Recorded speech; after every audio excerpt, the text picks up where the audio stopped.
Prakash Rajbhar BJP के लिए दांव में खाज बनते जा रहे हैं। दरअसल राजभर जब भी मुंह खोलते हैं तो बीजेपी के लिए दिक्कतें खड़ी कर देते हैं।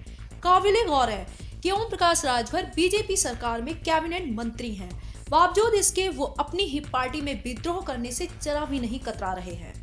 विवादित बयान के वेताज बादशाह सुहेल देव समाजवादी पार्टी के सुप्रीमो और कैबिनेट मंत्री ओम प्रकाश राजभर ने एक बार फिर केंद्र सरकार के रंग में भंग डालते हुए बीजेपी के जख्मों पर नमक डाल दिया है, जिससे बीजेपी के शीर्ष नेताओं के बीच हड़कंप मचा हुआ है। दरअसल ओम प्रकाश राजभर ने एक बार फिर पिछड़ा वर्ग के लिए 27% आरक्षण की मांग करते हुए सरकार को चुनौती दी है और साथ ही उन्होंने कहा है कि सरकार अगर उनकी बात नहीं मानती है तो वो अपनी पार्टी के कार्यकर्ताओं के साथ यूपी के 75 जनपदों के मुख्यालय पर धरना देंगे और ये धरना तब तक चलेगा जब तक उनकी मांगे पूरी नहीं हो जाती हैं।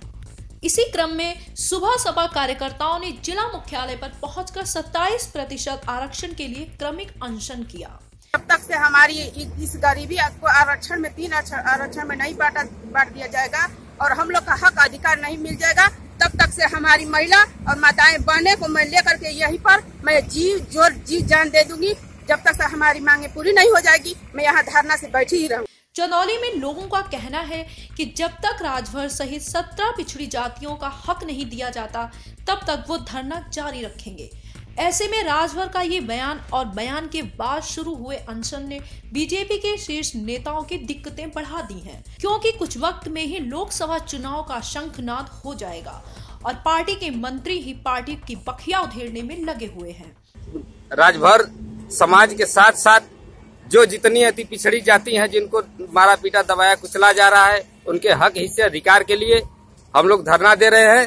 जब तक उनका हक हिस्सा अधिकार नहीं मिल जाता है, 17 अति पिछड़ी जाति का हक हिस्सा नहीं मिल जाता है, जब तक मुस्लिमों गरीबों का दवा दर पर सुई दवाई पढ़ाई लिखाई जब तक नहीं हो जाती है, हर सुख सुविधा नहीं मिल जाता, तब तक हम लोग अनवरत धरना दे। ऐसे में बीजेपी के शीर्ष नेताओं को समझ ही नहीं आ रहा कि आखिर वो करे तो क्या, क्योंकि राजभर के बयान बीजेपी के खिलाफ जनता को उकसा रहे हैं।